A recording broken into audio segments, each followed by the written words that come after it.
मजनू एक गरीब आदमी था और वो बाजार में खड़ा था। ओहो, आज तो यहाँ बाजार में कोई काम नहीं मिल रहा। ना किसी के यहाँ मजदूरी का ही काम है। ऐसे कैसे काम चलेगा? अरे ऐसे तो भूखे सोना पड़ जाएगा। अरे भोलू, कहाँ जा रहे हो? अरे मजनू, मैं तो दूसरे गांव जा रहा हूँ। यहाँ अपने गांव में आजकल काम ही नहीं मिलता। वहाँ एक बड़े जमींदार का घर बन रहा है, इसीलिए उसके यहाँ मजदूरों की जरूरत है। अरे वाह, फिर तो मैं भी साथ चलता हूँ। अरे काम की तो मुझे भी बहुत जरूरत है और मैं भी कब से काम ढूंढ रहा था। साथ चलते हैं, शायद दोनों का भला हो जाए। अच्छा, मगर पहले शीलू भाभी को तो जाकर खबर कर दो। वहां दूसरे गांव जाकर मजदूरी करोगे तो फिर वहां पर कई दिन तक रुकना भी पड़ेगा। अगर शीलू भाभी को बिना बताए गए तब वो तुम्हें खूब भड़काएंगी। याद है ना, पिछली बार तुमने गलती की थी तो उन्होंने पूरे गांव के सामने तुम्हें कितना कूटा था। अरे चुप कर भोलू, वो तो उसका प्यार जताने का तरीका है, और कुछ नहीं। मैं अभी जाकर उसे बता देता हूँ। हाँ, ठीक है, फिर जाओ और जल्दी वापस आना। कहीं ज्यादा प्यार जताने मत रुक जाना। मजनू शर्माकर घर जाता है और शीलू से कहता है। अरे शीलू, सुनती हो?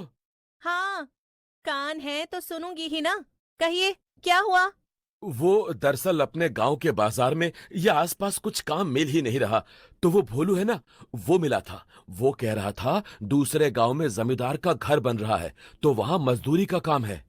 तो मैं वहां जाऊं? मुझे कुछ दिन वहां रहना भी पड़ेगा।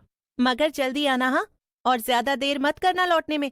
और किसी और औरत की तरफ देखना भी मत, वरना मैं तुम पर भरोसा करके तुम्हें भेज रही हूँ। मजनू थोड़ा सामान बांधकर दूसरे गांव जाने के लिए निकल जाता है। ये भोलू भी ना थोड़ी देर रुक जाता तो मेरे साथ ही चलता। पता नहीं इसको अकेले जाने में क्या मजा आता है। अरे सफर के लिए एक साथ तो होना ही चाहिए ना।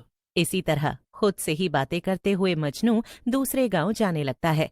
चलते चलते रात हो जाती है, मगर अभी भी थोड़ा रास्ता बचा था। तभी अचानक से एक छोटे से खेत पर मजनू की नजर पड़ती है और उसे देखकर वो चौंक जाता है। मजनू को दूर से ही उस खेत में छोटी छोटी चमकती हुई चीजें दिखाई दे रही थीं।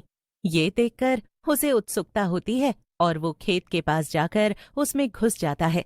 वहां का नजारा देखकर तो वो चौंक ही जाता है।